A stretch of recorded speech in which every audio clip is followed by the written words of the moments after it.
Hi everyone, welcome to our channel. இன்னைக்கு வீடியோல நம்ம என்ன பார்க்க போறோம் அப்படின்னு பார்த்தீங்கன்னா, ஏதாவது ஒரு விஷயமோ ஏதாவது ஒரு பொருளோ உங்களுக்கு பிடிக்கல அப்படின்னா நம்ம ஐ டோன்ட் லைக் இட் அப்படின்னு நம்ம இங்கிலீஷ்ல சொல்லுவோம் இல்லையா? ஸோ எப்பவுமே ஐ டோன்ட் லைக் இட் மட்டும் சொல்லாம அதுக்கு பதிலா வேற என்னென்ன வார்த்தைகள் நம்ம சொல்லலாம், வேற என்னென்ன சென்டென்சஸை நம்ம யூஸ் பண்ணலாம் அப்படின்றத தான் இன்னைக்கு லெசன்ல நம்ம லேர்ன் பண்ண போறோம். வீடியோக்குள்ள போறதுக்கு முன்னாடி நம்ம சேனலை இது வரைக்கும் நீங்க சப்ஸ்கிரைப் பண்ணல அப்படின்னா சப்ஸ்கிரைப் பண்ணிருங்க. மறக்காம பெல் ஐக்கானே கிளிக் பண்ணிருங்க. ஃபர்ஸ்ட் வேர்ட் என்ன அப்படின்னா, ஒரு விஷயத்த பார்த்தாலே உங்களுக்கு அது ரொம்ப பிடிக்கல, எனக்கு அது வெறுப்பா இருக்கு, அது வெறுக்கிறேன் அப்படின்னு சொல்லுவீங்க இல்லையா? சோ அந்த சமயத்துல ஐ டெடஸ்ட் இட், ஐ டெடஸ்ட் இட் அப்படின்னு நம்ம சொல்லலாம். Second one, that's not for me, that's not for me அப்படின்னும் நீங்க சொல்லலாம்.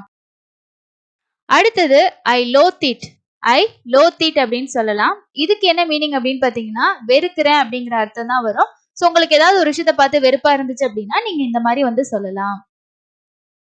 அடுத்தது ஐ am sick of it, I am sick of it அப்படின்னும் சொல்லலாம்.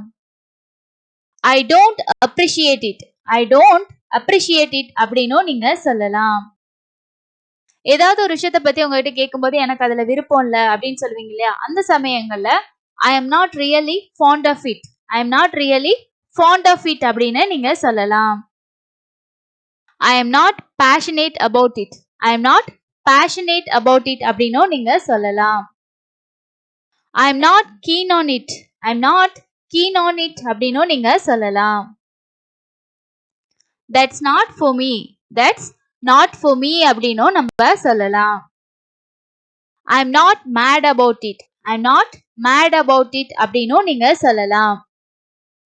I dislike it, I dislike it அப்படின்னும் நம்ம சொல்லலாம்.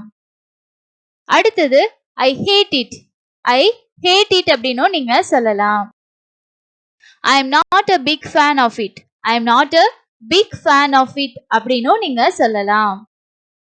I am not crazy about it, I am not crazy about it அப்படின்னும் நீங்க சொல்லலாம். I am disinterested in that, I am disinterested in that அப்படின்னும் நீங்க சொல்லலாம்.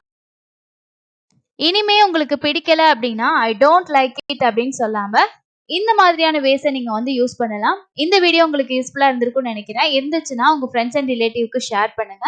ஸ்பெசிஃபிக்கா உங்களுக்கு ஏதாவது வீடியோஸ் வேணும்னாலும் மறக்காம கமெண்ட் பண்ணுங்க. இன்னொரு லேட்டஸ்டான இன்ட்ரெஸ்டிங்கான வீடியோல மீட் பண்ணலாம். தேங்க்ஸ் ஃபார் வாட்சிங்.